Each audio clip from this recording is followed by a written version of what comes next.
சட்டமன்ற தேர்தல் விவசாயிகளுக்கான நில உரிமை, விவசாயிகளுடைய வாழ்வுரிமையை பாதுகாக்க வேண்டிய தேவையும் நெருக்கடியும் அவசரமும் எழுந்திருக்கிறது என்பதை உணர்த்துகிற தேர்தல் களமாக விவசாயிகள் பார்க்க வேண்டும் என்கிற கருத்தை தலைவர்கள் முன்மொழிந்திருக்கிறார்கள். எனவே திராவிட முன்னேற்ற கழகம் ஆட்சி கடந்த 5 ஆண்டுகளில் தான் கொடுத்த வாக்குறுதிகள், விவசாயிகளுடைய தேசியமயமாக்கப்பட்ட வங்கிகளில் பெற்ற கடனை தள்ளுபடி செய்வோம், அதற்கான நிதியை தமிழக அரசு ஈடு செய்யும் என்று தேர்தல் அறிக்கையில் குறிப்பிட்டிருந்தார்கள். இதுவரையிலும் அது நிறைவேற்றப்படவில்லை. கிராமப்புறங்களில் கல்வி கடன் பெற்ற விவசாயிகளுக்கு பிள்ளைகளுடைய கடன் முழுமையும் ரத்து செய்யப்படும் என்று அறிவித்தார்கள். அதேபோல டோல்கேட் சுங்க கட்டணம் அடியோடு ரத்து செய்யப்படும் என்று சொன்னார்கள்.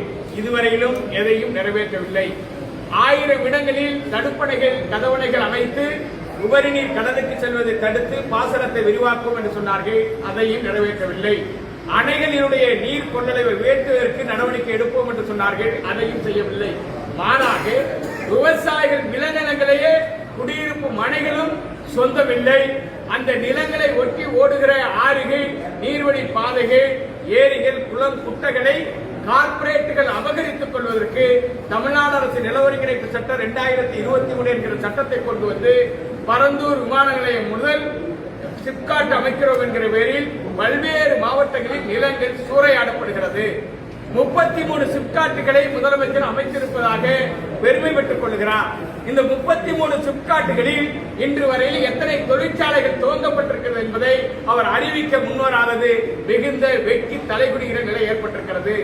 இன்னும் பல மாவட்டங்களில் சிப்காட் அமைக்கிறோம் என்கிற பெயரில் நிலங்களை கையகப்படுத்துவதற்கும் இனாம் நிலங்கள், அனாதீன நிலங்கள், கோவில் குத்தகை நிலங்களை விவசாயிகள் குத்தகை பதிவை ரத்து செய்துவிட்டு நீதிமன்றங்களை காரணம் காட்டி ஒட்டுமொத்த விளைநிலங்களை அபகரித்து கார்ப்பரேட்டுகளுக்கு தாரை வார்ப்பதற்கு அதிகாரமிக்கவர்கள் நிலங்களை பங்கு போட்டுக் கொள்வதற்கு திமுக அரசு வழிவகுக்கிறது என்பதை பகிரங்கமாக குற்றஞ்சாட்ட விரும்புகிறோம். இந்த குற்றச்சாட்டுகளை முன்வைத்தால் விவசாயிகளை சிறையில் அடைத்து கொடுமைப்படுத்துகிற நிகழ்வுகள் அரங்கேறுவதை தமிழக விவசாயிகள் அனுமதிக்க மாட்டோம். எனவே கொடுத்த வாக்குறுதியை நிறைவேற்றாமல் விவசாயிகளுடைய முகவரியை, வாழ்வாதாரத்தை அளிக்கிற நடவடிக்கையில் ஈடுபட்ட திமுக அரசுக்கு விவசாயிகள் வன்மையான கண்டனத்தை தெரிவித்துக் கொள்கிறோம்.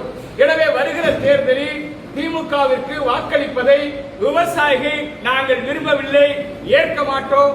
திமுக அரசுக்கு வாக்களிப்பதும் எங்களை தற்கொலைக்கு தள்ளிக் கொள்வதும் சமம் என்கிற அடிப்படையில் எங்களுடைய